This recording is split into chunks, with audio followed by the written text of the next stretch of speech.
Hi everyone, we're back with the second episode of Pest Podcast Africa.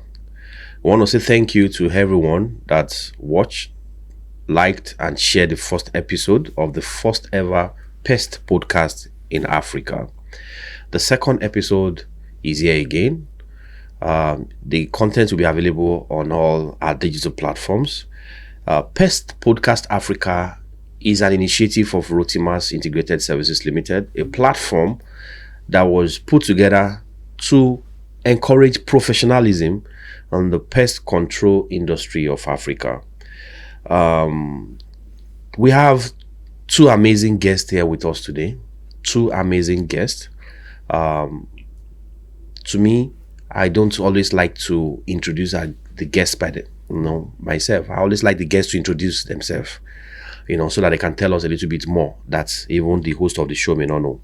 But let me also remind us that on Pest Podcast Africa, we get to get more information about the technology advancement in the pest control industry globally and in Africa, the latest news and developments in the industry. And it's also a platform, like I said earlier, where established and successful pest control professionals that have thrived all against odds use their stories to inspire startup and even established pest control companies. So today we have, by my right, engineer Dr. Olutayo Pompey. And like I said, I'm not going to introduce any guests by myself. I'll allow the guests to do justice to the introduction by themselves. I have just two questions to start with. Let us know you and let us know what PCV Group is all about. Thank you. All right. Good morning, Dr. Olukele. Thanks for this bringing us here today. Yes, as you said, my name remains Engineer Dr. Pompey. I'm the chief coach of PCV Training Academy and the MD for PCV Group. I've been into business for some years, and before I could go into pest control, I need to do some training, and that was why I'll be able to meet Dr. Olukele for training. And you all know that I've been in an engineering department where I work offshores in oil company for 17 years before I decided to be on my own. So to go into my business as a pest controller, I need a good training, just like what I've been doing ever since. So anything I want to do, I always go into training. I need a rudiment training. So from UK down to Nigeria, and I found him online, and that was how I registered. Now today is all story when we're talking about pest control. So I'm into pest control. We do it here in Nigeria. We're now in UK. Now we've moved to US too, and we're still doing it. That is why they call it PCB Group. Thank you. All right. Thank you so much, Engineer Dr. Pompey. On my left-hand side there, I have a key figure, a very reputable managing director of one of the topmost pest control companies in Nigeria.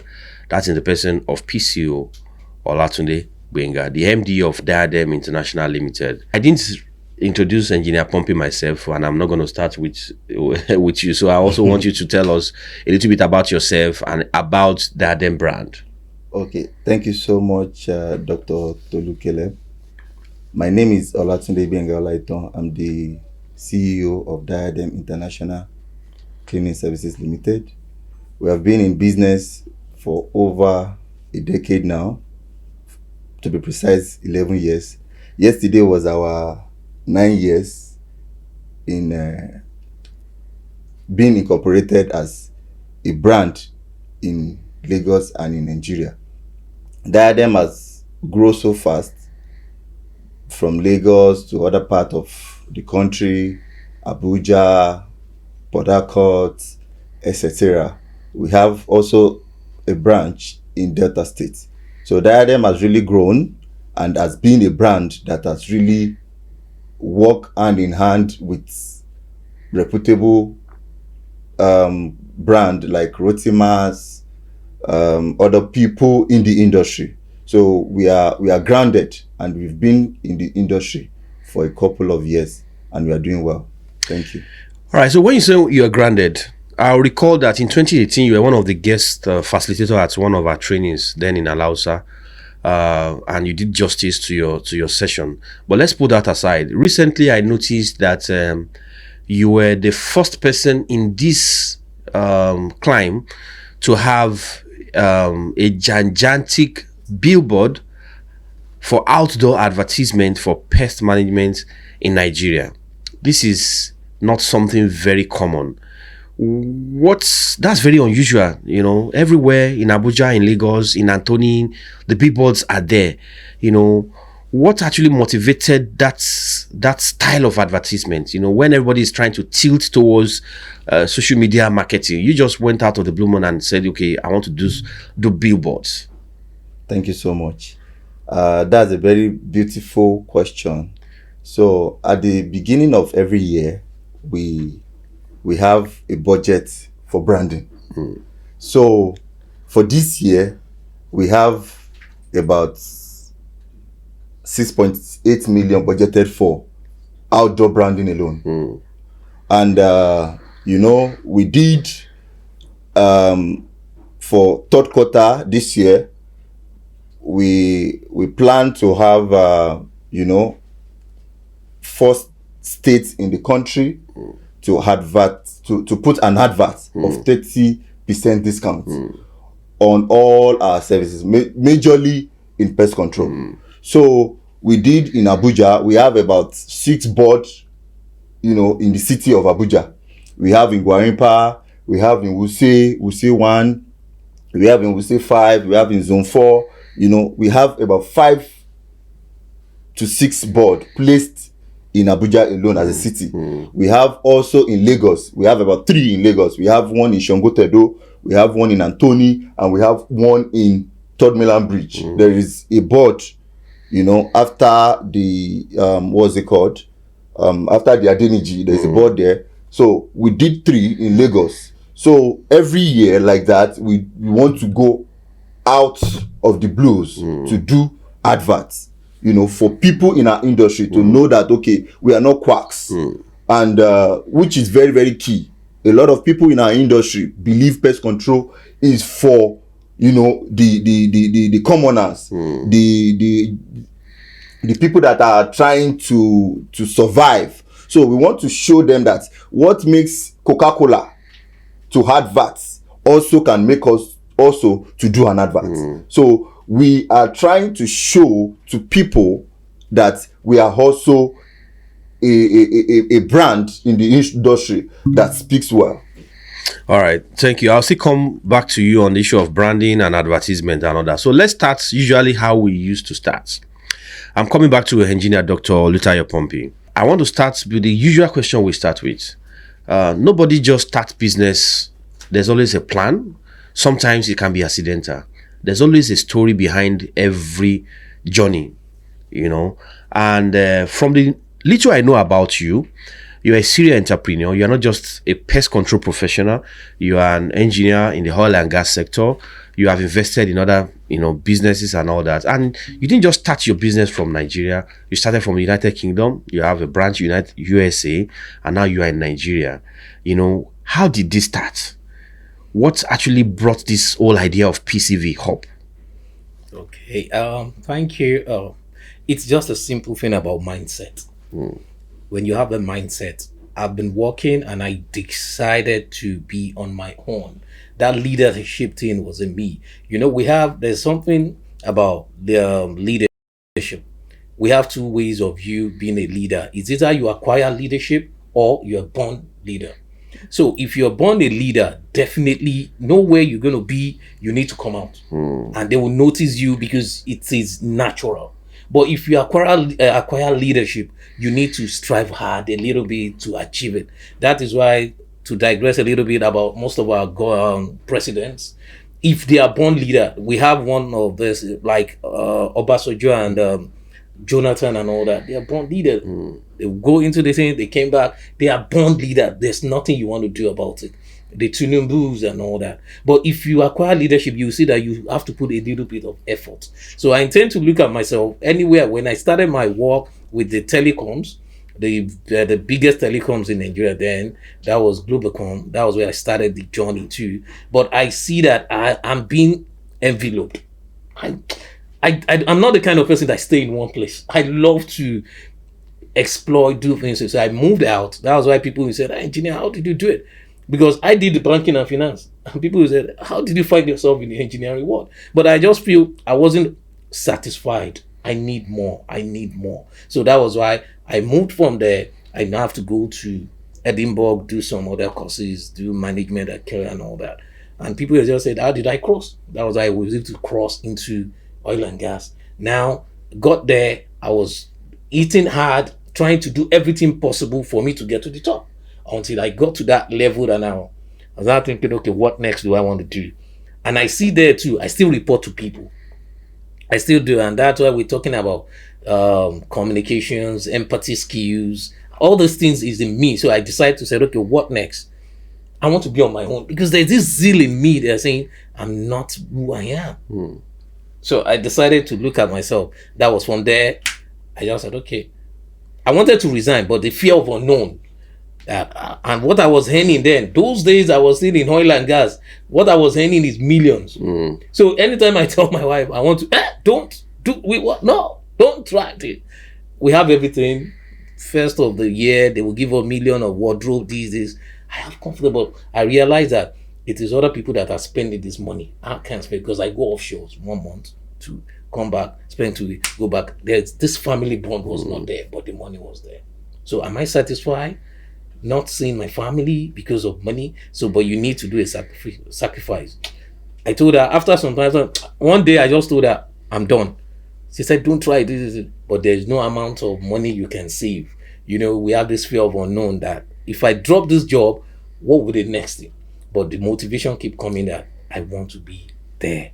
So that was that day I wrote to my boss. The first one I wrote, the first resignation, my boss said, you are joking. You didn't sign it. He didn't collect it for me. He said, engineer, we can't allow you to go because you crossed as this next one. The last one I wrote, he said no. I told her, sir, would you like me to forfeit my family? That was what caught my boss. I said, if I don't resign, my family is gone. And she signed, and that was how the story started. So when it started, I went back to UK. I started doing the cleaning thing. Started doing cleaning and all that. While I'm doing cleaning, school thing is in me. I did my first 2-1. I did my master's. I said, I still want to go more. My PhD and all that. That was why the company started. The name PCV is just Pumping Concept Ventures. Is my concept. Just like, what can I do? And that's it. The cleaning thing comes. And that cleaning comes from my grandmother. They call her Iya Church. When I was growing up, that was where I stayed. So she loved anything. Then I thought she was punishing me because you will be at home. She would just say a door or a wall. You tell me, hey, Pompey, go and bring rag, go and clean that wall. I would look at her, wall. It's painted. He said she saw his thing. So from there, I got used to it. I will sleep on the bed. She will come into my room. She will tell me, lay your bed well. Bed that I'm sleeping. Is it not when I woke up? He said, no, you need to let it. That was where the concept of cleaning came from. So from there, consciously, if I come to your house, you wouldn't even like me because I might enter your house. The next thing I'll be looking at is if you are my good friend, I have to mention one or two. See, this thing is wrong, this thing. And I wasn't doing it for money. And that was where the cleaning thing came from. So I now went for training in US. I started doing my BICS. That was British Institution of Cleaning Science. Did those things. I thought, let me come back home. And after doing that, I wasn't satisfied. I said, I was still doing a consulting. I was still a consultant in engineering. But I now said, I want to do this pest control too. And before I can do it, I don't want to use the idea of abroad. In Nigeria, it doesn't work. They said, go to school, but use your sense. All what you learn abroad doesn't work here. So the next thing I have to do is that I went online. Who can I go? I need a training. And that was how I saw Rotimax. And I went there and I was fulfilled. I got it and I went into the market. That's it. So every other one, the construction company and all that. But the only thing that people will get in me is that I love collaborations. That was what made me who I am today. Collaborating. All right. Before I come back to PCO Gbenga, I still have one more questions to ask you. We're in the climb of Japa syndrome. We call it Japa syndrome. It's the time where everybody is trying to, migrate for better life abroad. PCV started in the United Kingdom. I've gone for training in the United Kingdom. I'm very, very sure that pest control is more viable in the Western world, more profitable, and even so many other business. And like I said, when the climb of Japa syndrome, what is fascinating about the Nigerian market? What is that thing that makes you think that I need to go to Nigeria to do go to Africa to do pest control cleaning business when maybe I have more opportunities to do better in the United Kingdom? All right. It's a simple logic.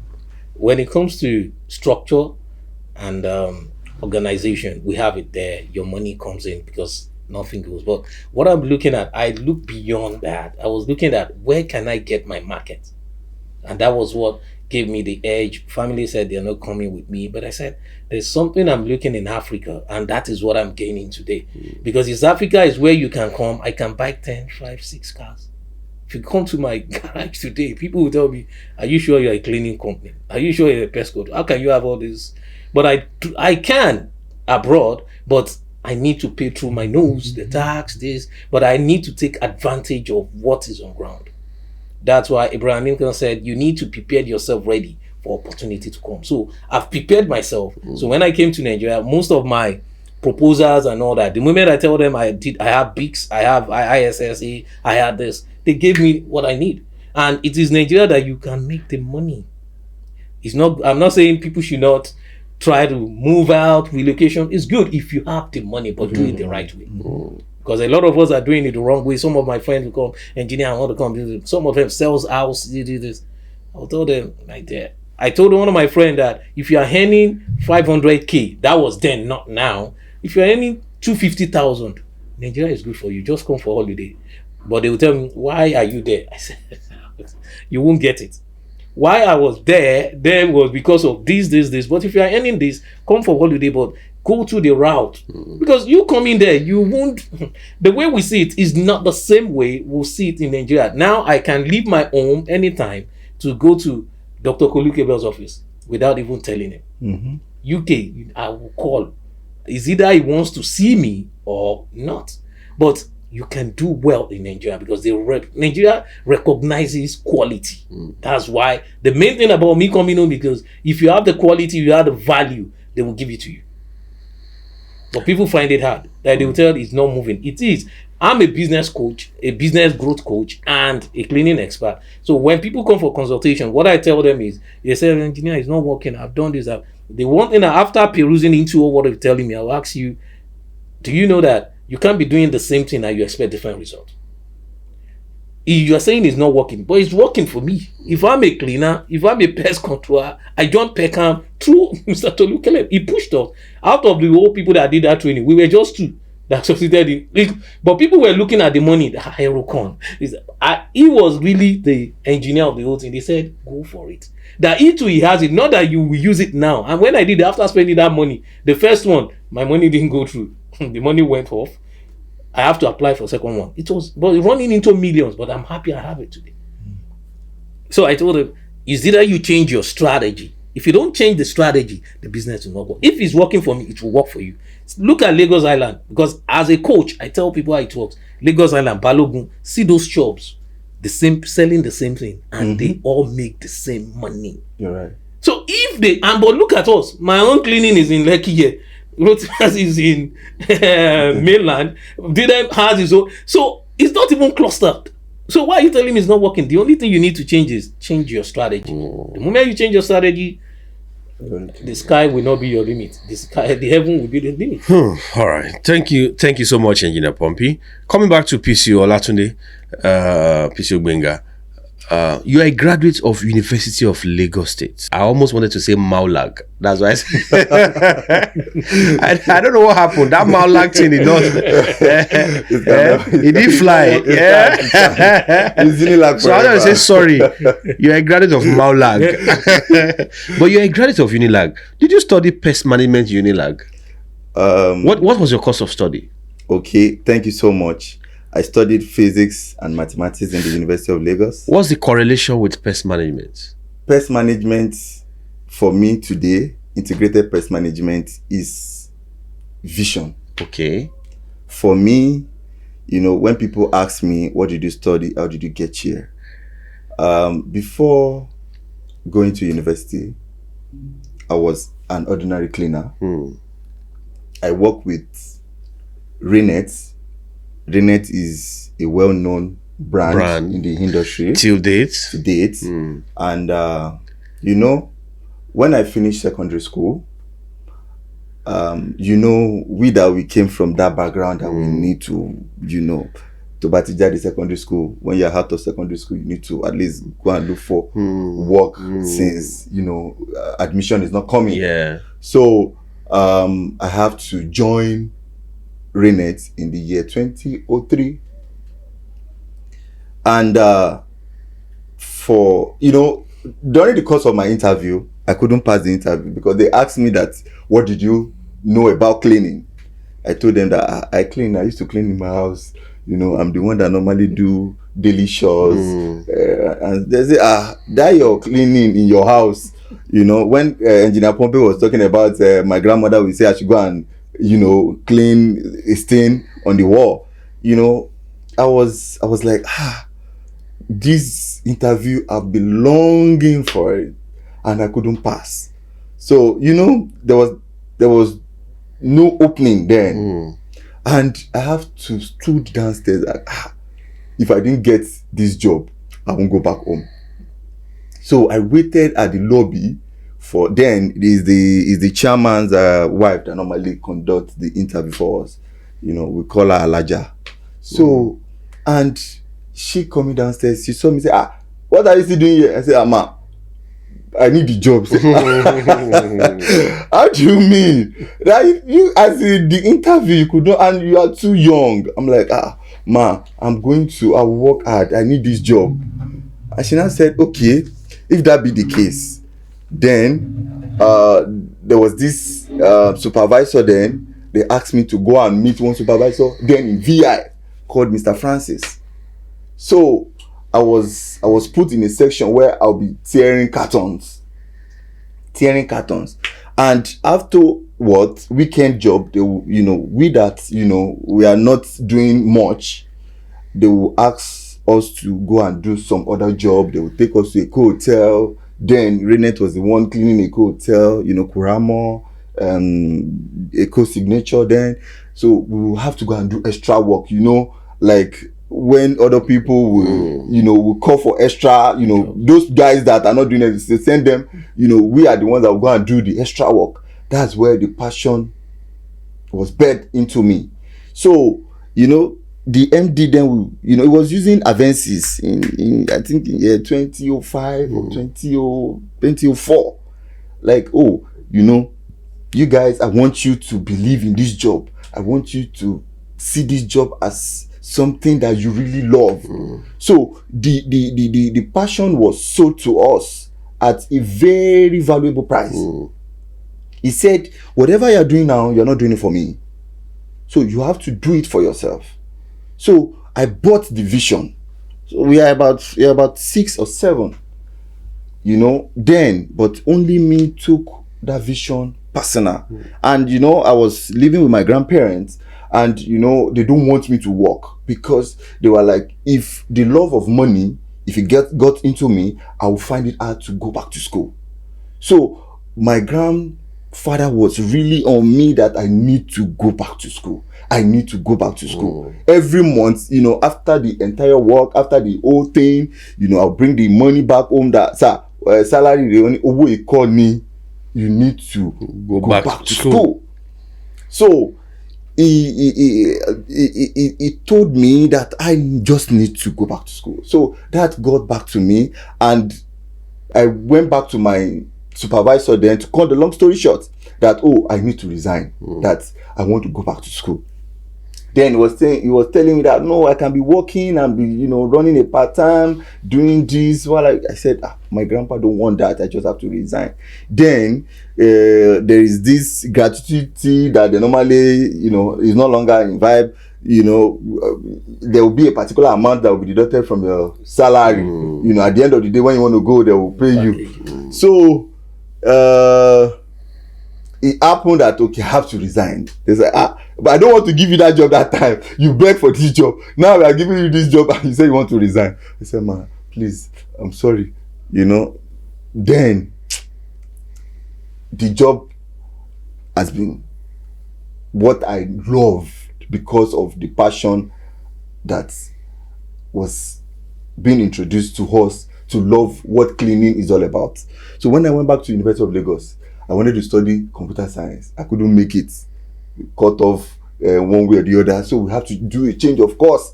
With the help of everything. I must enter school. But it was school. I won't be able to go back to where I was. I've told them that I'm not working again. That I'm a worry school war. It will be very, very, dicey. So I tried every possible best. The available course is what I chose then, which is physics. I tried every possible best, everything. And, after my 4 years. And when I was in school, I would always look at cleaners. I would see them in uniform, check the environment, how the environment is being cleaned, how, those, detailed cleaning.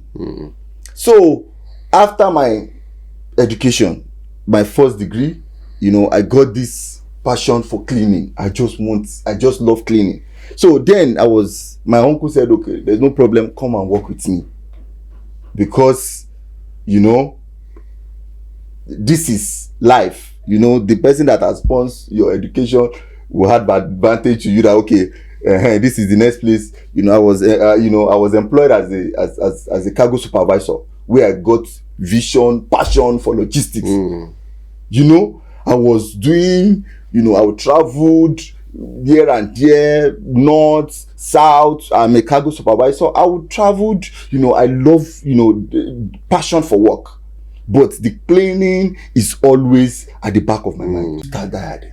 For 2 years, I was running Oriental Cleaning Services Limited. For 2 years.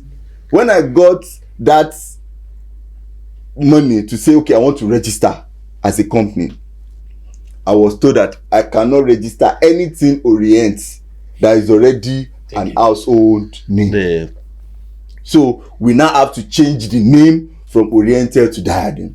That's where we got Diadem as a cleaning. To be very honest, let's put big board aside.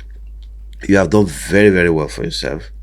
It's very evident you have impacted in lives of so many people. You have also been a major part of the contributors to the economy. Entrepreneurs are economic drivers. Yeah. They contribute so much to the economy. You understand? And I was going to come back to you before I go back to engineer, that when you started, let's forget about the situation that surround how you started. What actually kept you? What were the driving force and the motivation that kept you? Because in business, as a trainer, I used to tell every audience, every training audience, like 30% of everybody I train, I can say are doing very well after the training. Why? Not because they didn't get the information they need, but it's not everybody that can actually, post training. A lot of people just, the moment they are not getting, clients, they don't feel like it's converting. So a lot of people just like this quick money syndrome, like they just want to, what were the things that kept you? Because the journey has been long, almost a decade now. At the initial stage, what were the things? Because I know it wasn't that very rosy at the initial stage. What were the things that kept you on, even despite the challenges you faced at the initial stage? Okay, thank you so much, Dr. Caleb. When I started, there's a lot of obstacles, a lot of reason for one or to thrive in the business. But determination focus, the act of believing in God that this must work. Because, you know, I came from a family where you need to prove to people that success is not difficult. You know, yesterday I shared some pictures, some videos of, you know, yeah, I saw some of them, and I'm still going to come to that. Trucks that had an accident. Yes, I'm still going to come to that. Yeah. So, you know, a lot has happened, but I believe that God is the only rewarder of every labor. And, you know, the Bible says God will only bless the work of our hand. So, what kept us going was we determined that this must work. If it doesn't work, we don't have any other option. No backup plan. No backup plan. So determination and focus. All right. So, Engineer Pompey, I'm coming back to you. In a short while, sorry, let me even ask, how long has PCV brand been operating in Nigerian market, on the African market? All right, PCV have been since 2014. 2014. Okay, so that's more like 6, 7. Yeah. That's 7 years now, abi? Yeah. 6? No, it's more than 7 years. So that's 9 years. Yeah, nine. Oh, approximately 9 years. All right. At the moment, I can tell you with the brand visibility PCV has, you have gone ahead of a lot of pest management companies that have even been in the business maybe 20 years back. You understand? You came with so much energy, and it was very, I noticed that, you know, in almost every webinars of pest management programs I attend, I'm always seeing you here and there and all that. You know, the energy was just too, you know, contagious, yes, but the energy was very high. You understand? So within a short period of time, you have been able to move ahead of some of the brands you even met in the industry. You understand? What were the things that you think are the strategic, you know, effort you put in place to achieve the level of success you have achieved today, and that's make PCV brand a prominent brand, not just in Nigeria but in Africa? All right. Thank you, Dr. Tulukele. You've just asked a question that I always answer for most of people that call me for interview. And the first thing I said is, leaving a job for unknown. Mr. Gbenga said it. PCO Gbenga said something about the success. But I tell people, success is not a destiny. It's not a destination. It's a journey. The moment you know that you're going into this, you can achieve it. What brought me to this position is consistency. Passion alone cannot do it. Let us be frank with ourselves. You have passion for something, but you need to be determined. The moment you are determined, you get it. But passion, that's the drive. And something that people don't understand is, I tell someone that drug, see, your employer, that drugs it gives to you, it's the drugs that makes you to forget your dreams. It happens to me. So when people come to me, engineer, I want to leave my job, I will tell you, don't leave your job if you don't have a plan B. But have at the back of your mind that you need to leave. But another aspect of it, the school of thought is, it is not everybody that has to have his own company. Some, you need to understand yourself. Who are you? That's the first question. As a consultant, a business group, ask yourself, who are you? Some people are blue collar job. That is what you're meant to do. You need to give advice to employers to help. So you build those companies. That is where your money should come from. But some of us, you don't even have, they are blinded. They want to be CEO. Everybody is not meant to be a CEO. Everybody is not meant to be you need to work under someone. That is where you gain your own form. But after that determination, and I put something that people say, engineer, sometimes I do tell you, I go abroad, I stay 6 months, I stay 4 months. And people ask, how do you do it? It's structure. Any business you're doing, if there's no structure, you won't sleep. BP is everywhere. But the moment you can structure your business, there's nothing that you can achieve. Anywhere I am, everything is now digitalized. If I'm in US, last month I was in US and I was there for a month and I was still communicating. Business was good. Even I had some things that I wasn't around, and I got 2 other international jobs and I was away. The only thing they okay, set up your Zoom, let's do it. So determination and consistency. While I know the word of training, and no training that you go into that you don't get 1 or 2 things. when Dr. Tolu is one of those people that when I got this thing that I love teaching people, because I told my wife, she gets carried away. Sometimes if she sees this thing, I know she will just say, you, after masters, PhD, your friend are looking for money. You go reading. Wow. I finished that. I told her I must still want to go back to class to give back to people. He said, make money first before you go that class. She keep telling me, it's okay. Your children, they've given them award. God, make money. People are making money. You keep reading. Are you Wale Soyinka? I said, no, I just have that flair. So I got that thing from Dr. Hudu. After the training, I got to know him a little bit. And he organizes webinars, bringing people to tell us stories about how they were able to get there. They didn't do it in a day. So all those things, I always clicked into anything about pest management, because anything I want to do, anything worth doing is worth doing well. So I click into all those things. That's where I got some ideas. So I now bring my own idea from abroad, how I do it, and now said, okay, anything I want to do, I need to put all what I need to put in. The funny part about it is they called us for a job, and I've told some of my trainees that came, they called. My manager picked, but she was available. She wasn't available. She has gone for another inspection. She now called me, engineer. They said we should come in Ekpel, civic. What's this? It's a new complex they just built, resort, Ekpel resort. Come. I said, don't worry, I will drive. I'm on Highland now. I drove down there, and that was when I just bought my Lexus 2016. That year, when I got there, that's why I said, PCO Gbenga mentioned something that really, he gave me some things that I feel those days. Brand yourself. Not that I wanted to take the car, but I was on the move when they called me, and immediately I went there. That's about consistency and passion. I drove down there. I called the person. Yeah, we are here. PCV. The man, he said, where are you? I said, the man I never knew he was looking at that. He said, are you the one that brought this? I said, no, we call a cleaner. We didn't call. I said, I'm a cleaner. He said, cleaner. No, I spoke to a lady. The man was still. I said, I said, I'm the boss, sir, and I'm the servant. Tell me, which one is boss, which one is that? I said, I work for the company because I earn salary. At this point, please let us pay ourselves salaries. A lot of us make the money, but we don't pay salary. It's still under structure. Dr. Guru talked about structure. If you don't pay yourself, you are not doing business. So the man came downstairs, he met me. I said, my name is, then I've not gotten my doctorate. I said, my name is engineer. This you came with this car? I said, yes, sir. You're doing cleaning? I said, yes, sir. Yeah, come, let's talk. Now sat me down. Is it the cleaning that brought this car? I said, yes, sir. Cleaning can bring this kind of thing.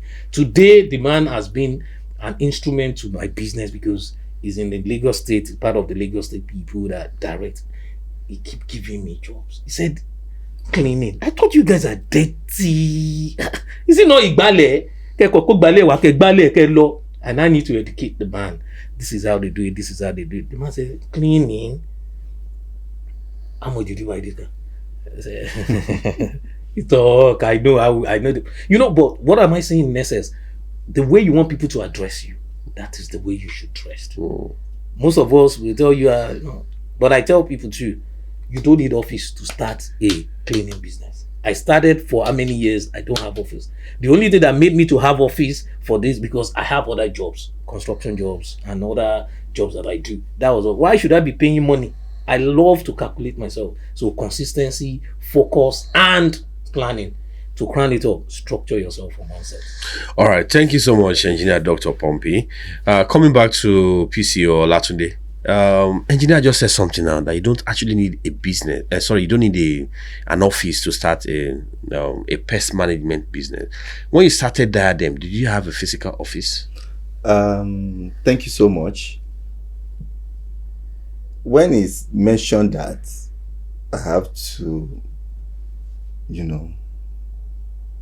think about that, one of the things that help us when I want to get certification, which is the Hurricane. Without you having a proper office, it will be very difficult for you to. Yes. So I picture from where I want the certification? Because I base it on we must get this because this industry requires this. And back then, in 2012, we were operating from my house for like 2 years. I was operating from my house. The first job I got it and I run it at loss, like 20 or 30,000 naira at loss. So for like 2 years, we were operating without an office. But when we want to get to that level, for us showcasing ourselves, we competing with other brands, we need to have a residence. We need to have where people will see us and say, okay, this is where you are located. So we got an office. The money that I was meant to use then to go and get an apartment, I use it to get an office. Because I believe if I invest in the business will generate more money that can even make me comfortable to a large extent. So I put the money together to get an office. It was me and one staff. I was the one that, I would go and work in the day, go and do pest control job at night. So then it was just one person that I have that capacity to employ. So I would work in the day, the normal pay job. I was, then resuming my uncle's office. I would work in the day. At night, I would go and do pest control job. Sometimes, if I have a cleaning job, I will be closed by 5. I will go and resume a cleaning job from 6 to maybe 9 or 10. So it is very, very important. You can start, but have the vision. There must be a picture that, okay, this business is not just going to be in the corridor of my house. There must be a stage. There must be a plan. So that plan is what is going to help you to cascade your vision. So when you are working in line with your vision, that, okay, I have the vision of owning a cleaning business. This cleaning business is starting from my house, but in the next 2 years I must put my earnings, my profit together and get an office. So it's possible you can start from your house. So you might not have that energy to say, okay, I must have an office before starting the business. But office is very, very essential because for your certification, you must have a residence office, you must have equipment, and putting all those things together, it requires funds. So gradual process, you can get there. Like the popular saying, life is in stages and men are in what? Are in sizes. So I'm coming back to engineer Dr. Pompey. When you started PCV Group in Nigeria, in Africa, what were your major or the main challenges you faced at the early stages of putting up your brand in the business, in the market rather? What are the challenges, major challenges? Is it hiring challenges? Is it understanding the market? Is it the pricing mechanism? What are the major challenges that you faced at the initial stage? The major challenge that I tell people, because when I started the business, I have fund. Okay, so funding was not the problem. Funding was not my own problem, but the main problem is the staffing. Okay.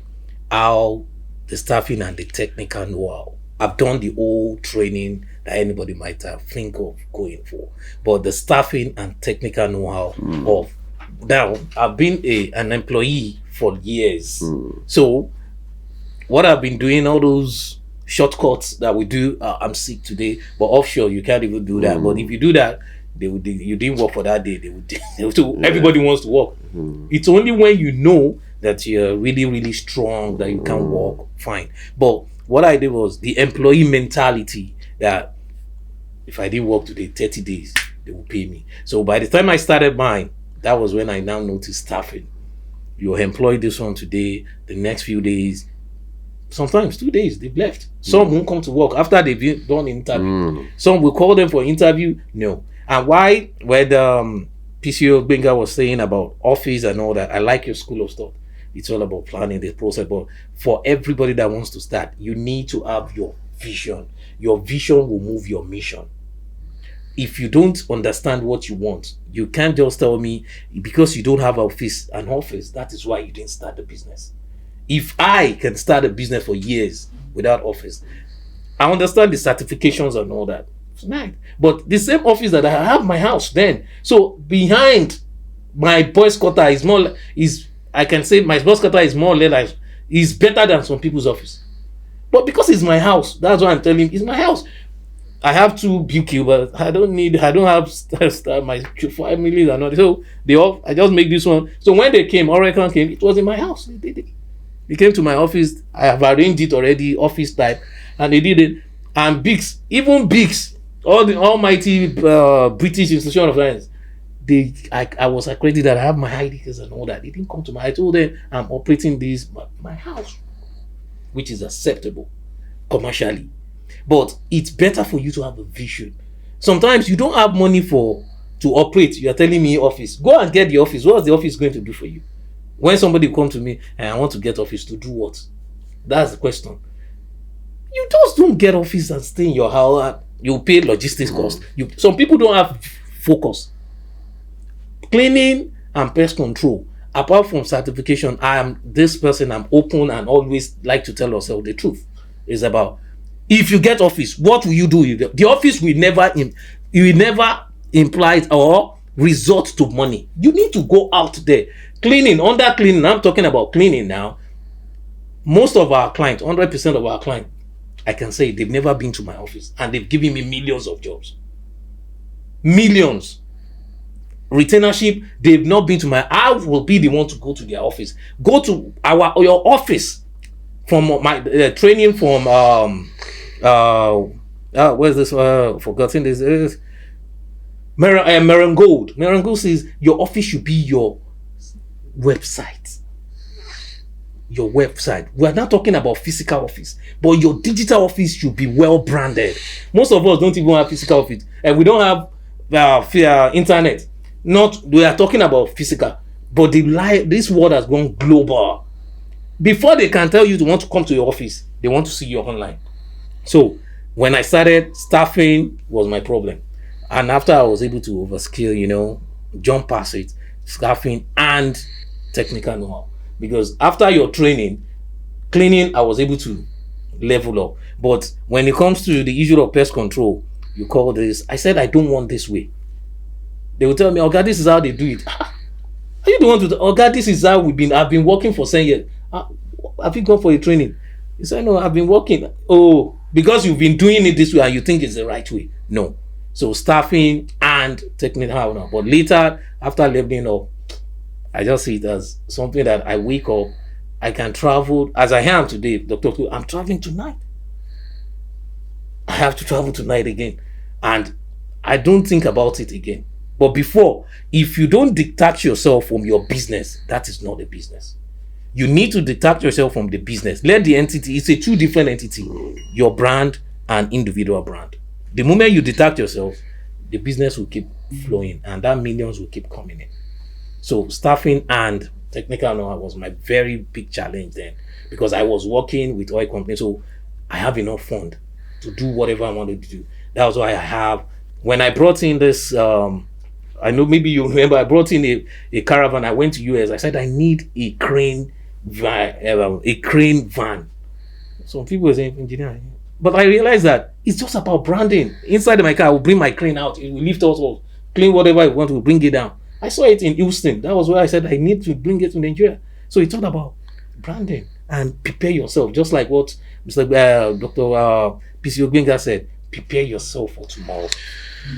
All right, thank you so much, Pompey. From what all you said staffing was one of your major challenges at the initial start of your business in Nigeria, in Africa. So I'm coming back to our second guest, that's PCO Olaitan. He said staffing was his biggest challenge. You face a lot of challenges also. I recall a few days ago, I was checking your WhatsApp status and I saw a particular post where a car, your only operational car, got burnt in year 2018. Am I correct? Yes. And I never knew that car got burnt. I only knew when you bought the car. I just got to know that the car got burnt. And I have to ask you, I say, so this car got burnt, what happened? And all that. And you started to say, oh, after the car got burnt and all that. In your experience as a pest management professional, was that your biggest challenge ever? Having the only operational vehicle that you bought for 4 million naira, just they called you 1 a.m. and they say your car is getting, the car is burning your car. We cannot do anything. We have tried our best to. Was that the biggest challenge you've ever encountered in business, in pest control business? Okay, when we talk about challenges in business, for me, I don't want to be emotional, but life, they say, is in stages. When I talk to people, I tell them to take it one step at a time. Because, growing in business, it requires you having a technical know-how. Because if you don't know how to do it, you will fall, and for you to rise, it will be very, very difficult. So, going back to this, our operational van, in 2018, I had this Korope, this Suzuki Boss? No, Suzuki Kangol. Okay. So it used to be Kangol. So then we moved to having a caravan, which is Mitsubishi. So because of mechanics in Nigeria, it becomes a problem. Today, mechanic is checking. Tomorrow, mechanic is checking. So at a point, I was called one night that, oh, boss, this van is on fire. I asked them how. They said, we are just coming, the thing just got fire. Just like that. How? The money that, I've saved to probably acquire the van. And all of a sudden, it's gone. When I got to the spot that morning, the only thing I could do is to sell that van as scrap. Because the entire engine was off. The front, what you can only see was half of the part. Even the entire diadem was burnt to a point. You can only see diadem cleaning. The other part was off. So it was a lot for us then, that we could go into work, and the way our work is, you need to work daily. And day in, day out, my guys need to join public buses, order Uber, and it was a lot of when you have a job and half of the money is already going for logistics. So, but we have to strive hard and put a lot of money together to get another pickup. I was inspired when I was in London. I saw a pickup. I was inspired when I was in London. I saw the same van. When you rebranded your trucks to pickups. I called you and you're like, money for one truck is going to buy 3 Tacoma. Then I was like, oh, I need to get pickup as well. Because when I saw it in London, I love it. The company name is Profix. So I said, okay, this is a good one. And someone in my industry is already doing the same. So I got the truck for 4 million. And I employ a driver, and when they were going for operation, less than a month, the same truck had an accident that I got for 4 million. How will I explain this? It was a lot for me. I was at a point that, let me just give up on this business. But some of my staff, even they walk up to me and say, boss, we need to visit Mountain of Fire. I'm like, Mountain of Fire is not the challenge. This is human error. It's not mountain of fire that made the driver to slip off and went to go and climb a culvert. So another thing is human error. Another thing is God factor. Before you tempt anything to somebody doing you or something not working, you must be able to check that, okay, is this thing working? Am I doing it right? So I have to put everybody together and say, okay, this is our issue, this is our problem. Not anybody tell anything to anything that, oh, somebody is doing you. We must be able to check it right from our hand that, okay, this is a challenge. How can we overcome this challenge? The staff that is not working well, how can you correct yourself and say, okay, I am not doing this right. I need to do what? I need to do better. So then it was a challenge, but I need to understand that, okay, these are human errors. And we need to get it right as a body, as a team. So that's what help us to edge ahead. All right. The good thing about this episode is that both of you have traveled wide. You have traveled beyond the shores of Africa. You've been to a couple of Western countries. And I'm going to ask a very simple question. I'm starting from engineer Dr. Pompey. Going by what you see in Nigeria regards and Africa regards pest management, what's your assessment in comparison with pest management in the Western country, if you had to compare? Well, to me, frankly speaking, is not comparable. We're still coming there. We've not gotten there. We still need more. Because any chance of getting there anytime soon? Unless even the clients, unless they change their mentality. Because for a good example, clients will still call you. We've accepted this as normal norms, that fumigation. Let's start from there. Client will call you, please, I need fumigation. Fumigation is not what, but you even telling him, we had an experience. He called and he said, come and fumigate. I said, not okay, we should come, but we are coming to do a pest control. He said, Oga, fumigation. I said, all right, and that's why in training they said mirror your audience. The moment you mirror your audience, what you feel you are saying that is exciting, if you mirror them, if you see it's not working, change the pattern. You have to say something else to bring them back. So fumigation alone. But even most of our bodies agency, we've accepted it. So there we've not got. But over there they do more of IPM, and that is not, we don't want it yet in Africa. Because if you go to someone's house, okay, I was in my friend's house, and in the same banana, I went to his house, we were discussing something. He now told me, engineer, I don't know how to tell people. What's that? He said, my house help saw bedbug. I said, yeah, so what's so special about it? How can I help people? I said, it's not you. You travel a lot. Your children goes out. They go to church. So why do you hide? Are you hiding it?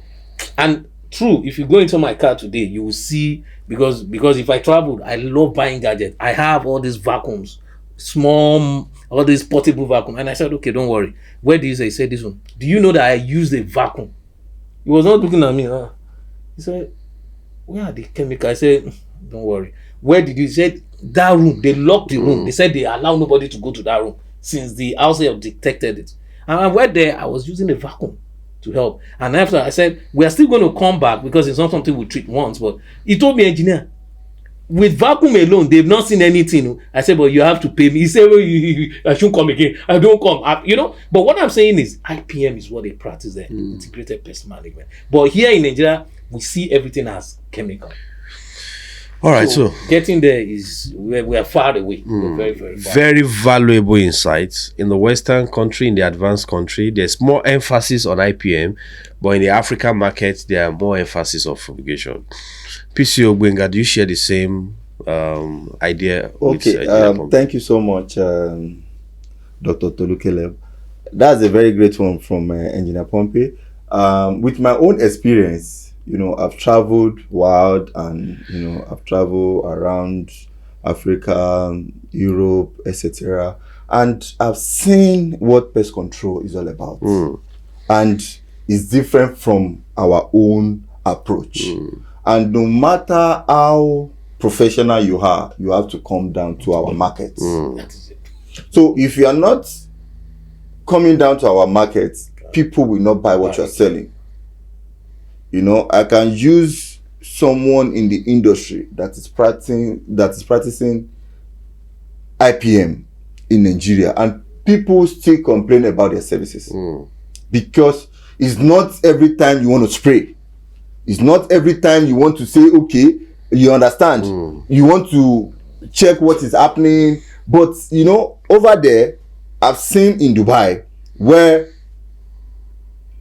base station in an hotel is more than 20 per meter, you know, maybe in a 10 like or 10 feet, yeah. 15, you know, feet difference. But yeah, when you are, you know, talking to your customer about base station, they're like, "Che awalamara." You know, they don't want to, You're not telling you know, them they don't want to even hear anything about them spending extra because they've seen that, oh, anything that is going to make you Spend extra. don't bring it to me. So we need to get to that level where the society can be more, you know, educated about what integrated pest management is truly and what it's all about. That is for me.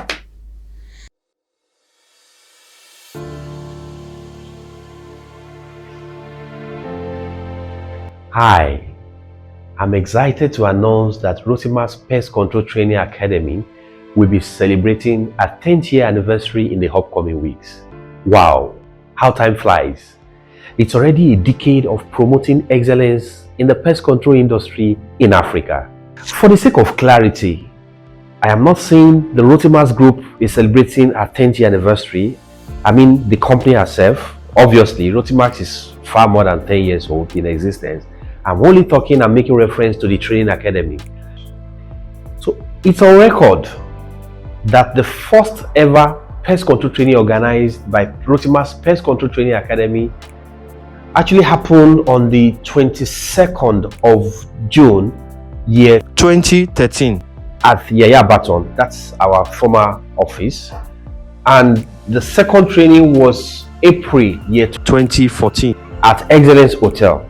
I congratulate myself for the privilege of birthing and growing the first private registered pest control training academy in Nigeria with a lot of trailblazing records.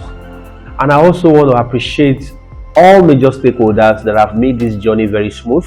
The Pest Control Association of Nigeria, both executive and members, the stakeholders in HESCON, the stakeholders in EHOAN, the pest control industry generally.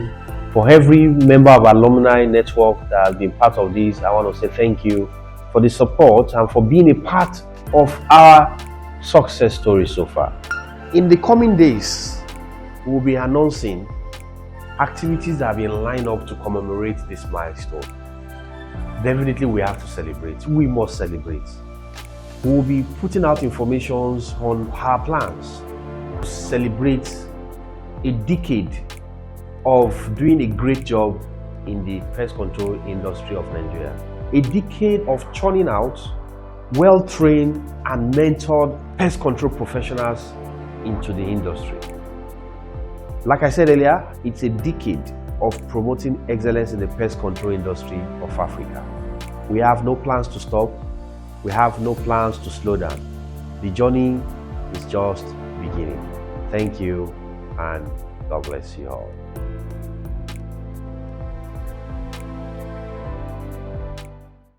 Welcome back from the short break, and we're still live on the Pest Podcast Africa, the episode 2. We still have the amazing guest here with us, the managing director and founder of PCO Group is still with us, engineer Dr. Olutayo Pompey, and we still have here with us the managing director and founder of Diadem International Group. I gave him a nickname, the first pest control professional in Nigeria with the largest billboard. The largest billboard he went all out outdoor marketing. That is an amazing thing to, a lot of people are shying away from outdoor marketing. Everybody's running to online, but I said, no, this is a big market and I have to use a different strategy. Now, let's come back to the focal point that, we center this podcast around.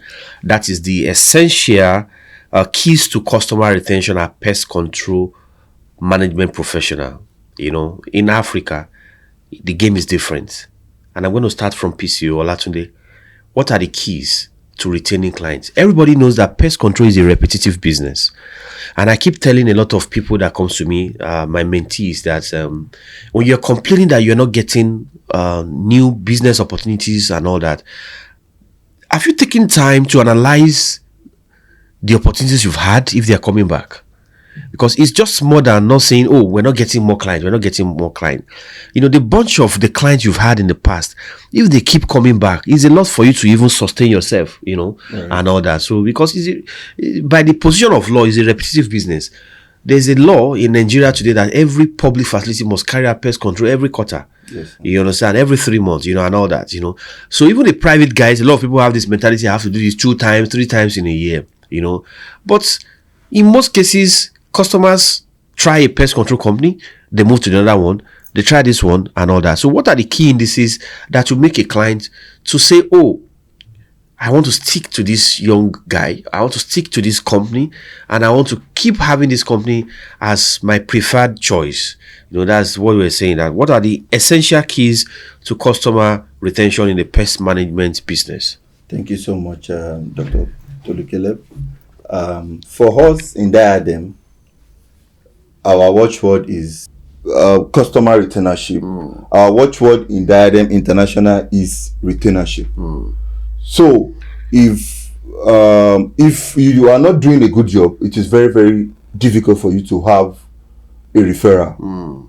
So we pay attention to details when it comes to operation.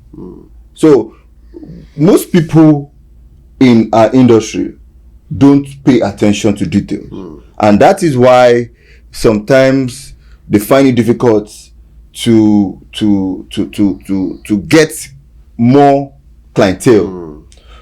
When you do a good job for a client, it will be easy, it will be natural for that client to say, okay, I need a company, and it will quickly, with no stress, with no pressure, it will quickly refer you. So you can grow your clientele by paying attention to details in doing. If you have one job and you do that one job well, that one job will produce multiple. It will regenerate itself. So, and when I talk to people, I talk to my staff, my sales guys, I tell them that the most important thing, another thing is for you to go and market. Another thing is for the client to believe in what you are selling. Another thing is for you to do the job and make sure the job is well done. So if the job is well done, there is no client that will be looking elsewhere for another service provider. So if I service you well, you won't have any other option than to still believe in whatever I'm giving you. But if my service is not good, you will find it hard to still believe in whatever I'm selling, and you will, one way or the other, look elsewhere for a better service. So I advise people that when you are providing service for people, or when you are selling anything, make sure that the product you are selling is well packaged. One. Number two is well done. That's just the word. Quality service.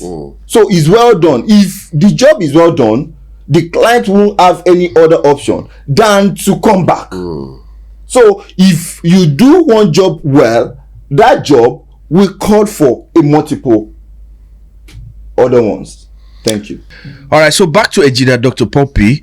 Coming back to you, from a home perspective, what are the essential keys to customer retention in the pest management business in Africa, based on your own experience?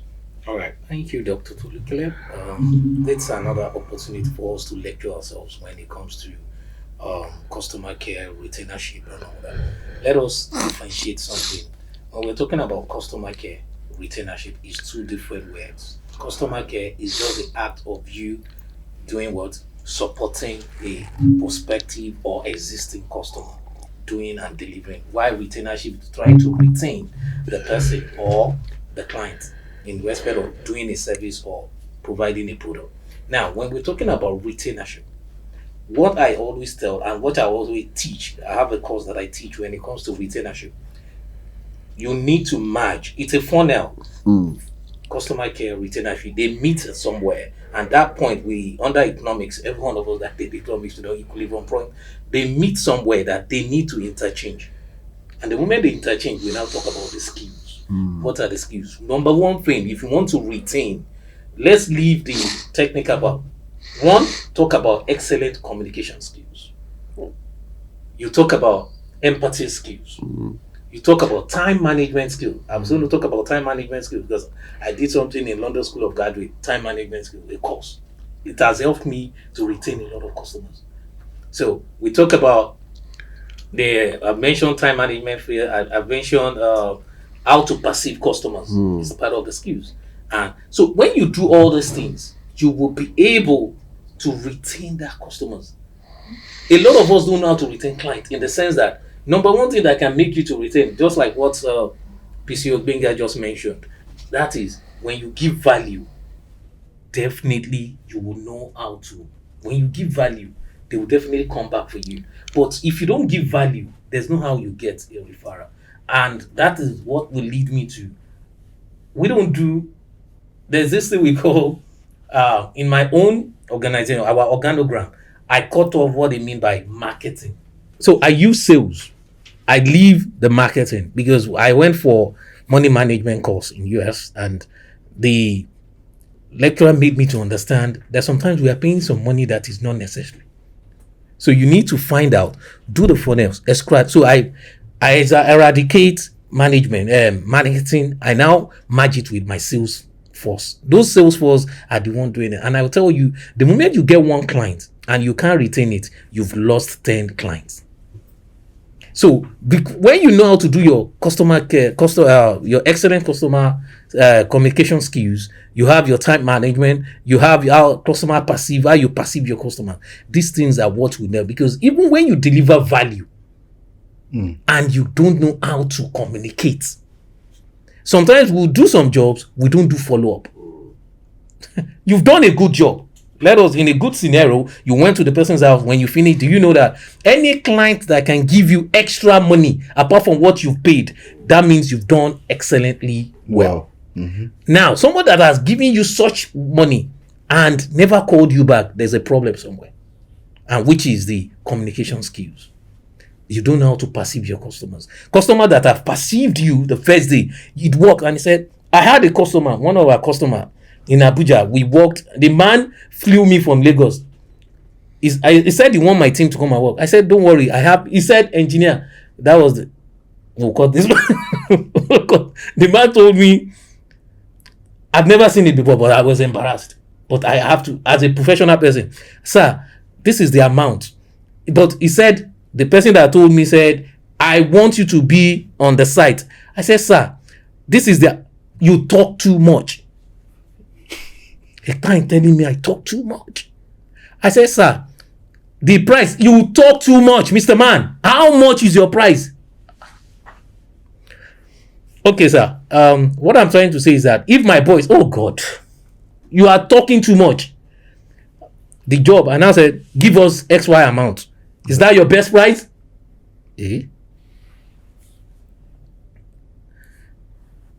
Because I need to give you discount. Okay, give me your best price. You talk too much. Said it 5 good times. I was embarrassed. And I gave him the price. Said, okay, when you are coming, they will pay your flight ticket. I said, sir, I don't fly economy. I still say it. That was the last time. Now said the 5th one. You talk too much. You are good, but you talk too much. You now pay for my flight, my accommodation. He paid. He said, I want you to be on that side. So when we delivered that side, to cut the long story short, we delivered. The man paid the real amount. He now gave me extra 500,000.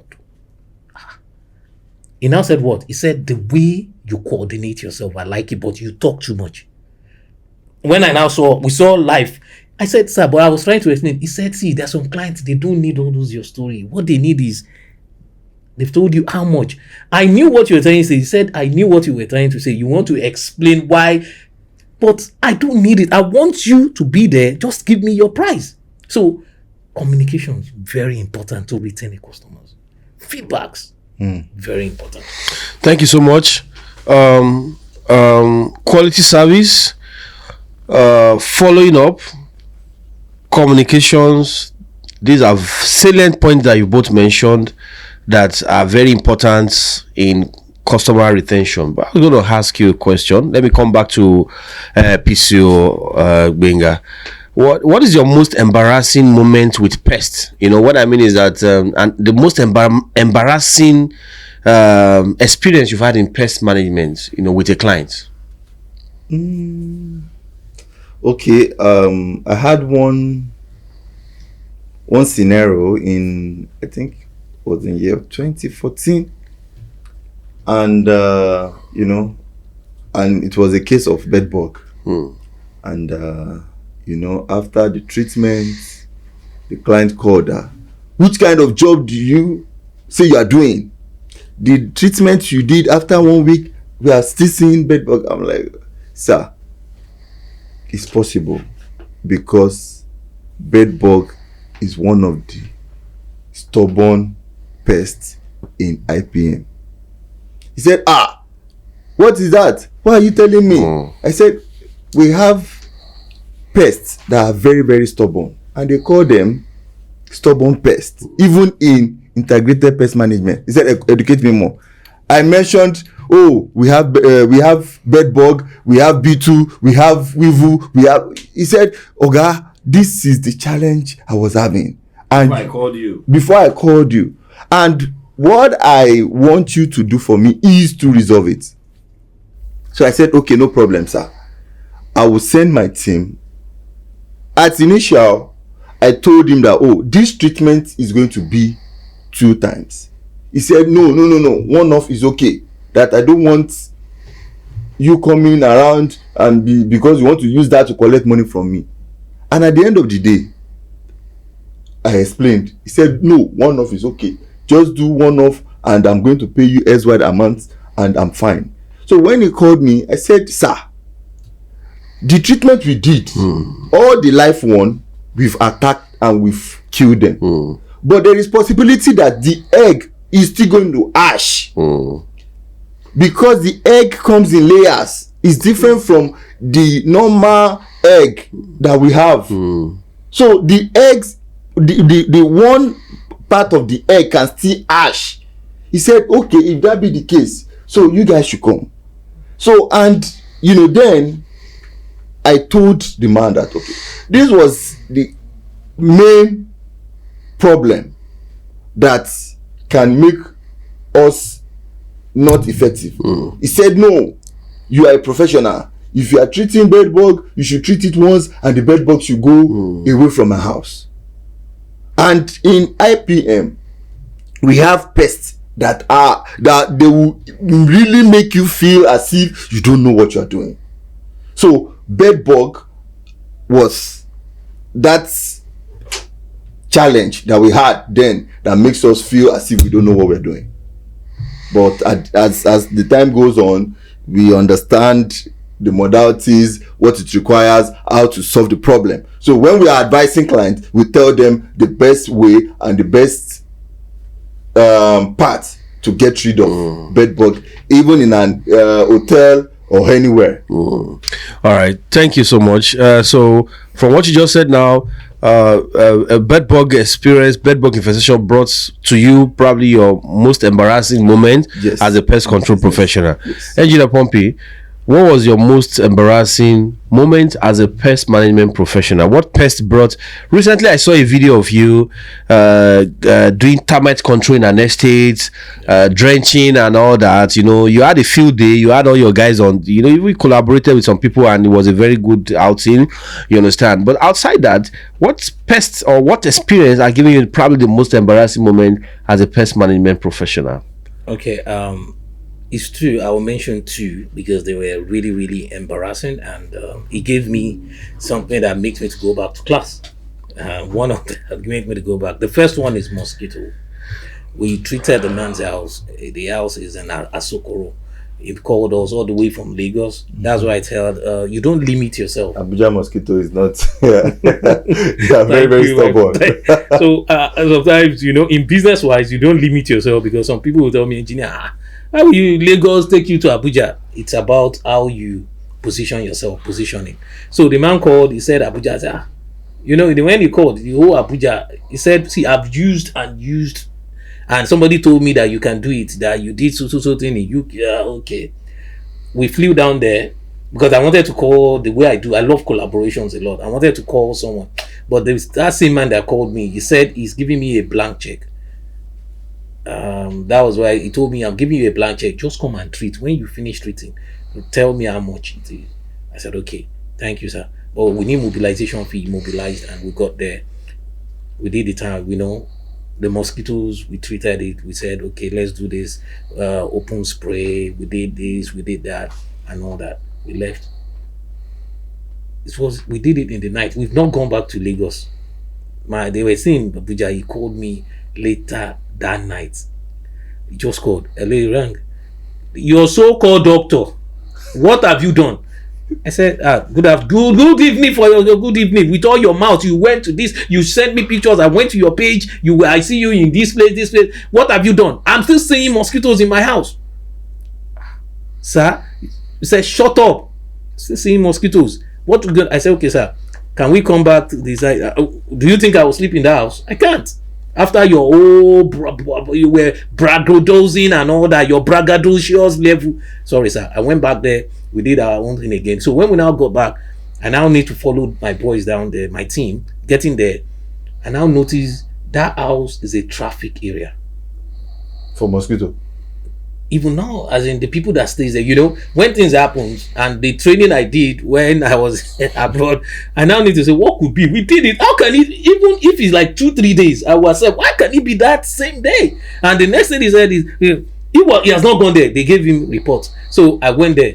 Do you know that it's a family house? He's a big man. All this northern. So when I got there, my boys were working. They were still doing their perimeters. I was watching. I now see that under 5 minutes, the rate of people that were going in and out of the house, leaving the doors open. They won't even remember to close the door. I was watching. So I did my own video. After we finished, the security said, are we going? I said no. I now waited for another 30 minutes. We are running into 12 midnight. I was there for just 30 minutes. 62 people entered that house, opening the door from different doors. Why won't everybody run? So when I saw the man, I said that night, I now send him a message. Sir, that's another thing. Maybe I know Dr. Tulu has the content about how to manage people management. A big man or a client. That night, he told me to call him, but you don't have the right to call someone. You need to send a message. If the person now responds, but down here in Africa, even our training, I know Mr. Doctor will not even want to talk about it. Your trainee that is not paying you will call you one, sir, please, I want to do this job. It's bad. Send a text. So we did that, and the next thing is I explained to the man that see the reason why all this thing is working. After doing it, he now told me, oh, is that why? And I said, if you can let these people leave their house for this so day and this, and the man put it into control. That was how the man said, oh, you know what you're doing. Mosquito really disappointed me. The other one is rodent. I told the man there's a lot of exclusion that we need to carry out. Just do it. Which one? He said, I said, you said you've been buying blue gums more than a carton. It's not by glue gum. Even what me I'm coming to use, all these Rodilon and all that. The man said, just do it and go. We did it. I even told him it's a slow active bait. Not even with that. The man said after 2 weeks, you increase the rat in my house. I said, sir. He said, yes. I said, but I explained how this bait work. He said, you increase the rat in my house. You are nobody. You don't know this job. I will go online. I will tell people this is it. And I told the man, sir, the best way to do it is all those your openings. If I don't operate it, if I don't work on it, I won't do this job again. And he now accepted us to do it. That was how we were able to. But I was embarrassed. Initially, when we discussed about challenges of pest management in Africa, in Nigeria, and team management. Managing the workforce is one of those things that we talked about. I recalled one experience I had with a young man. We sent him to go and work, and he around 6 a.m. in the morning he called me and he said he was robbed and a ULV was stolen from him in Agege. Yes, he said he was robbed, and me, I'm very empathetic. When he came back to the office, I looked at him. I said, you were robbed in Agege. Oh, sorry about the incidents and all that. So I was already feeling so bad for him and all that because he did a nice job. So something in me just told me that in case you find this ULV somewhere else, there's no evidence. Now they say evidence, you must produce evidence. No evidence, but now we need evidence. Okay, let's go to the police station and make a formal report. So we went to the police station in Agege. They said, no, go to Isokoko and go and that thing happened around Isokoko. So when we got to the police station, the policeman, the IPO told me that this your guy is my suspect. And I was very angry. I said, how can you tell me that my staff is a suspect? Somebody that came to the police station to report is something that has happened and all that. And he kept saying that no, so when he started mentioning some things to me, he said they stole his ULV but they left his phone. In my mind I started thinking that, oh, that's true. They collected ULV but they left his phone. And all that. Do you know that they said, don't worry, we're going to lock him up? So they locked him up in the cell. I was very hungry the following day. I told them, don't lock him up, just put him at the counter. The following morning when I got there, I said, why do you lock him up? I said, okay, come here. He has changed the story. I said, what did he say? He said he forgot it in the bus. You understand? He said, I forgot it. So when they pressed him and all that, so he said, don't worry, he's going to pay half of the money. So he came back to the office, told him that, okay, you're going to pay 50% from the salaries that you'll be getting in the next 3 months. They will leave 50%. Because we told him he was going to pay 50%. In less than 2 weeks, he brought the ULV back to the office and said he has found it. Wow. Yes, that is just one out of numerous other stories that I personally can be sharing. Wow. Team management, managing the workforce. What has been your experience? What has been the bittersweet experience in managing? Because the entry barrier into pest control is very, very low, and it makes workforce to think I can just wake up from the blue moon and start a pest control company. How have you been managing that aspect? Okay, thank you so much, Dr. Caleb. For me, growing as an entrepreneur in Nigeria, and when people see that, oh, this is a good man, a lot of people take advantage of that. And I've had some staff in the past that I saw into them, I invested into them, I did a lot into them, and at the end of the day, they will still bring out that Nigerian vibe in them. There is this case that crossed my heart. This very staff, I met him. He wasn't doing so well, and he was seeking for unemployment. When I started, I was like, okay, no problem. Let's work together. And working together with him, I entrusted a lot of things with him. Then it was the one that was even in charge of a mini van that we normally use for operations, and he will be the one to go and get chemicals, send money to him, do a lot of things. And at the end of the day, he started acting up. I noticed he was going behind, because he had that freedom. So he will go behind me and go and do some jobs with my chemicals, with my van. They will just call me that job that you did yesterday was no good. I was like, I was just have to play along. That okay, I'm sorry about that. Send me the details or the information. I said, but those people, I don't know your staff, and you know, I've been, you know, the first one, I have to call him and warn him that okay, I don't want this kind of art, because you have the advantage, you have everything in your disposal, doesn't mean you should take advantage of this. You should go and do jobs behind me and without my consent. And another one happened that they did a job of, I think, is it 450k, that, you know, I have to, you know, they told me that they want to get chemicals. I was like, okay, what about the chemicals? You know, when we are buying, we buy in bulk. Carton. Yes, in carton. I was like, what happened to the job or to the cartons that we bought earlier? I was like, we've been using it. Okay. I now called one other person that is of his own team. What happened? What are the jobs that you guys have done in the past 1 week? So the guy just mentioned to me that, oh, I've done this job, we've done this job, we've done. I said, this job, when was it? He said, we did it now, that this person was involved. And do you know that they did the job? They have to share the money. And me knowing all those guys, I have to sack them. Because if you have to take just the head away, the other people in the team also will still corrupt the entire body. So for me, then it was a lot of challenge, you know, getting, you know, if you have to take one person off, another person will still inculcate the same team attitude into other people. So I have to do away with 5 of them, that okay, all of you have to go.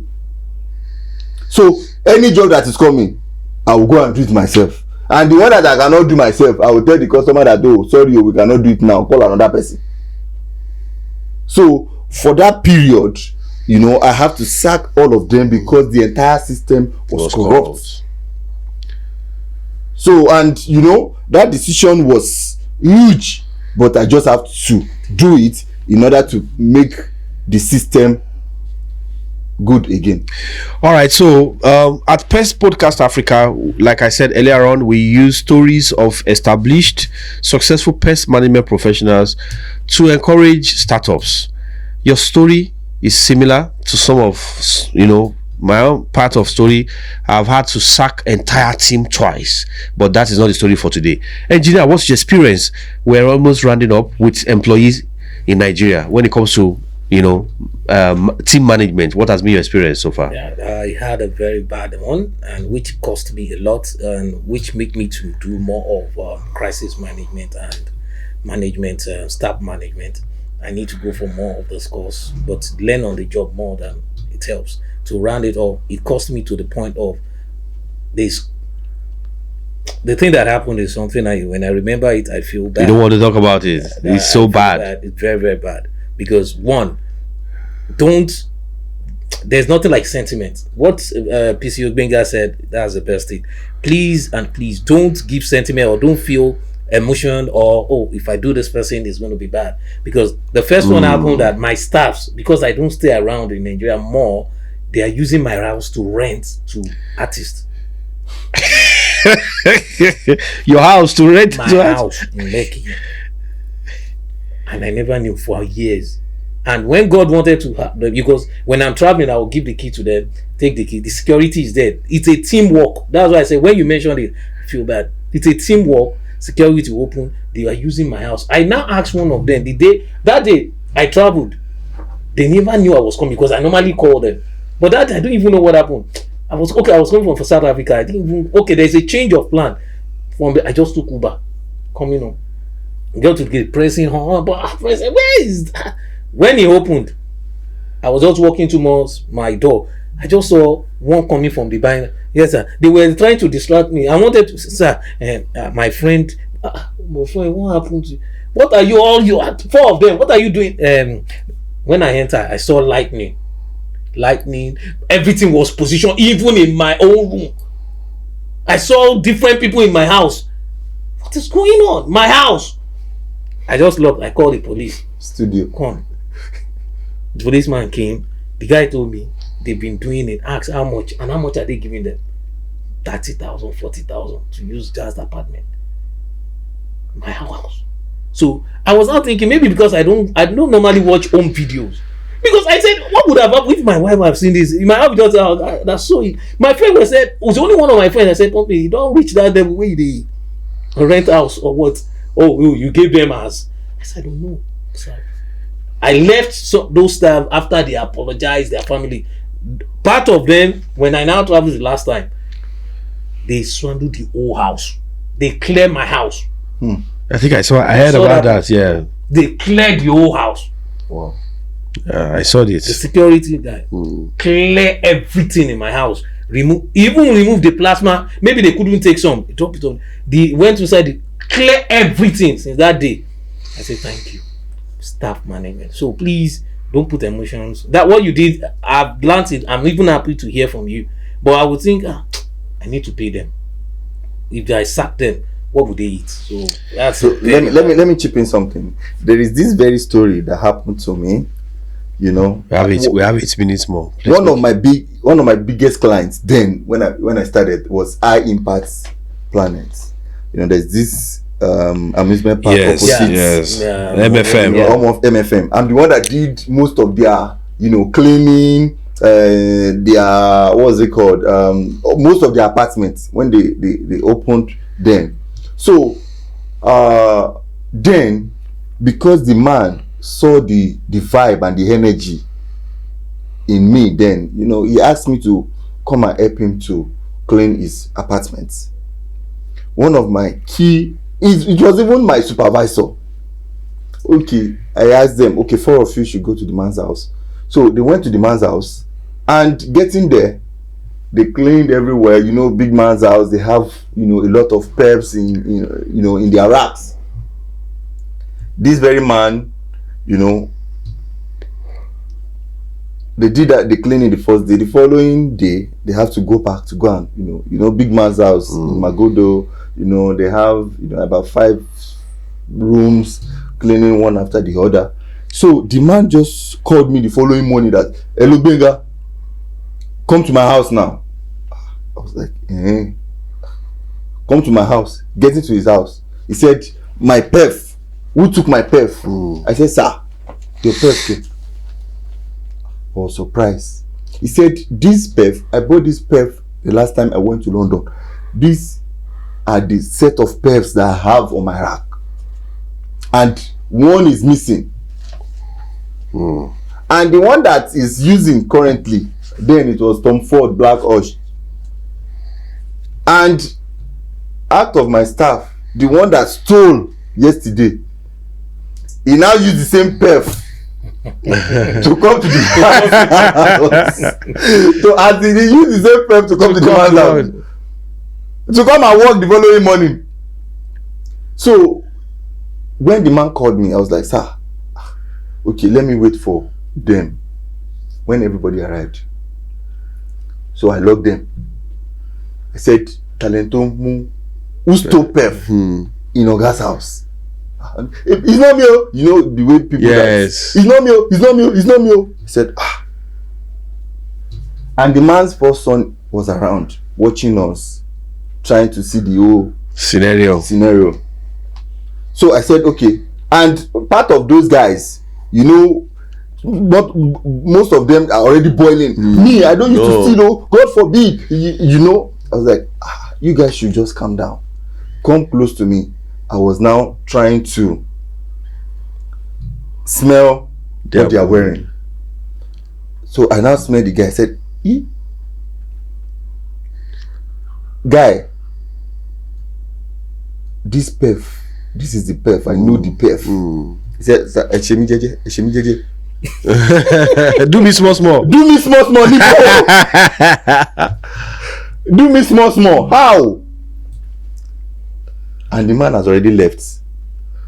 So I took him to his house.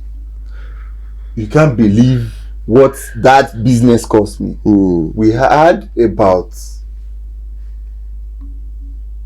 120 staffs, retainership. The man took everything. Cancelled the contract. I'm telling you. Because a staff stole the perfume. I'm telling you. And you can't believe that guy, not just that perf, he took the woman's perf. He took phone that they are not using. You know, big men, when you are not using one phone, you just dump it. He took the phone, the SIM card that was inside the phone. He said, and I retrieved everything to keep back to the man's house. But that trauma, that man said, no, if you can have a staff that can do this, I can work with you. Because anytime I'm seeing you, I will still be having that memory. There's nothing I didn't use to beg. There's nothing I didn't use to console. I bought amper, I bought goat, I bought ram, I said, sir, please. I pleaded. As in, you know, the goat and the ram thing was just all right. So briefly, engineer, what are your advice for startup pest control management professionals, people that are coming into the business of pest control? Briefly, what's your advice? A very brief one to let you know what you need to do when you're coming in. Number one, you need to go for training. Don't just barge into this business. This business is expensive. It's very, very expensive when it comes to the negative part, but it's something you can come into free entry and free exit. But you need to, what I advise anybody coming into the business, leave the money, leave everything, go for quality, acquire more knowledge. Knowledge is the key. If you can get that knowledge, the sky will be your limit. All right, thank you. So PC Gbenga, what's your advice for startups? Okay, that's a very good one thank you so much, Dr. Caleb. That's a very good one from Dr. Pompey. They say knowledge is key, and without knowledge it will be very, very difficult for you to thrive in life. My one era advice is, you know, whatever you are doing, there must be passion. So without you loving, and you must love what you are doing. You know, when a guy is interested in a girl, he tried every possible best to try and, you know, win that girl or that lady. So you must see this business as your girlfriend. So you must be able to toast the girl. You must be able to woo her. You must be able to do everything for this business to listen to you. Because if the business is not listening to you, it can be frustrating. So passion is very, very key. You must be interested in the business. All right. So Engineer Pompey, my final question to you, you do so much in human capital development in this industry. You do a lot of training. In fact, you have a training, a webinar on monthly basis for almost 1 or 2 years. You have been consistent with it. You've done training programs, you know, you're always everywhere and all that with training and all that. You know, it's very un-African. You know, I remember when we started pest control training in Nigeria in 2013, nobody was doing it. We did it for 7 years without any competition, you know, and all that, you know, outside Lagos and all that. You know, you came in with the same vibe.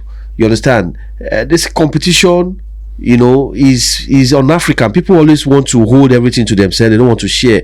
What makes you, is it a Western mentality or is it natural? What makes you think that, okay, I can still share knowledge and still do very well in business?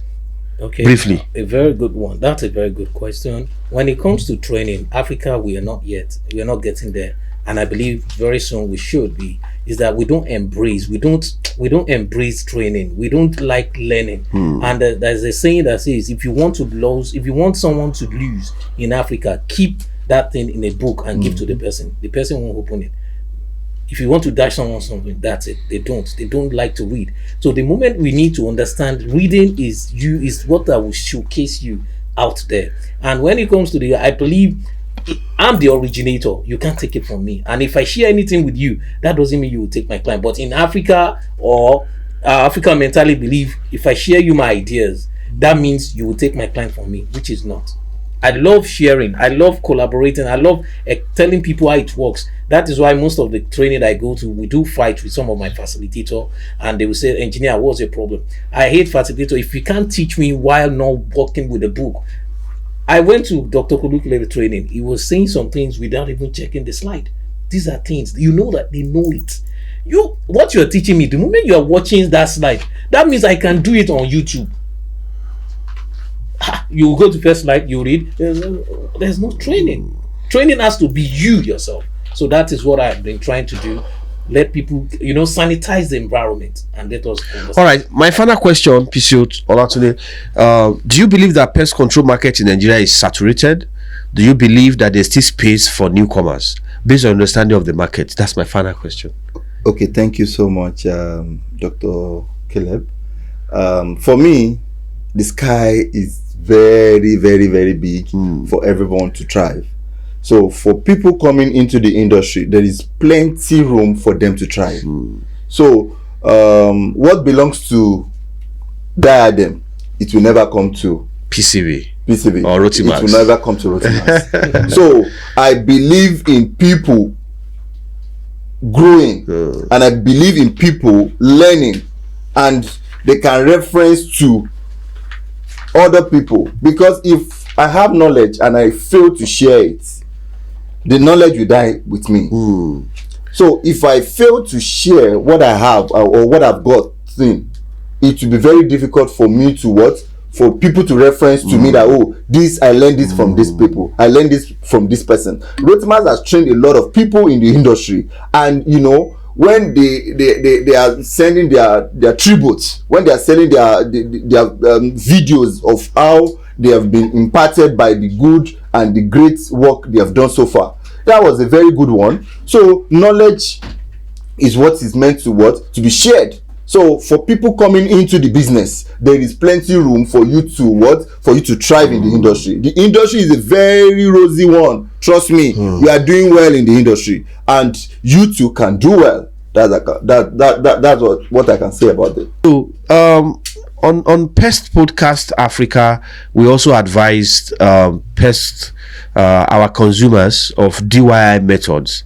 And coming to Dr. Pompey, I'm going to ask you first, what are your advice for homeowners, or what they need to do, sanitation wise? Calling the pest controller is always the last resort. What are your advice for pest control? For consumers, for homeowners, regards how to keep their homes away from pests? Okay, a very quick one, and I want us to understand this. Every home need sanitation, and this same pest control start from you yourself.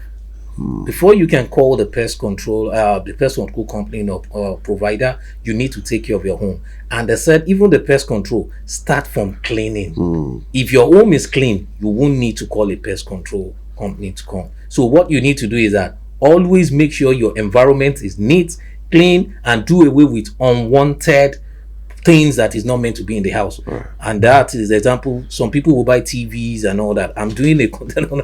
I told some of my friends, why are you keeping those cartons? Those cartons generate ants, mosquitoes. Please do away with those ones. With that, you might not even need to call the pest control company to come and fumigate, as we all call. All right, so for what you said, don't keep unwanted items in the house. Focus so much on sanitation. PCO Gbenga, do you share the same ideology, or you think of something else? Okay, that's a very good one from Dr. Pompey. For me, I do advise people that at least once a year, a private owner should do pest control. No matter what, pests from your sockaway, even cleaning your environment is very, very key. But from your sockaway, pests will come. From your kitchen, pests will come. There are pests that are common to man that you cannot do away with. Comes cockroach, come ants, come what's it called? Rodents in your rodents can move from they are mammalians. They can move from other compound to your own compound. You understand? So at least once, as a private homeowner, at least once or twice a year you should do pest control. Thank you. So still on the second episode, we are at the concluding stage of the second episode of the Pest Podcast Africa. I want to thank everybody that joined us live, and we thank everybody that saw the first episode. I'm 100% sure that the third episode will be better than the first and the second episode. Comment, share, and like the content of the podcast when you have the opportunity to do so. Thank you. And to our guests that took out time, out of their very hectic and busy schedule, I want to say thank you to Engineer Dr. Pompey for taking our time, and also thank you PCO Gbenga Olaitan. I don't want to loud it. Ogweko 2027. I don't want to loud it.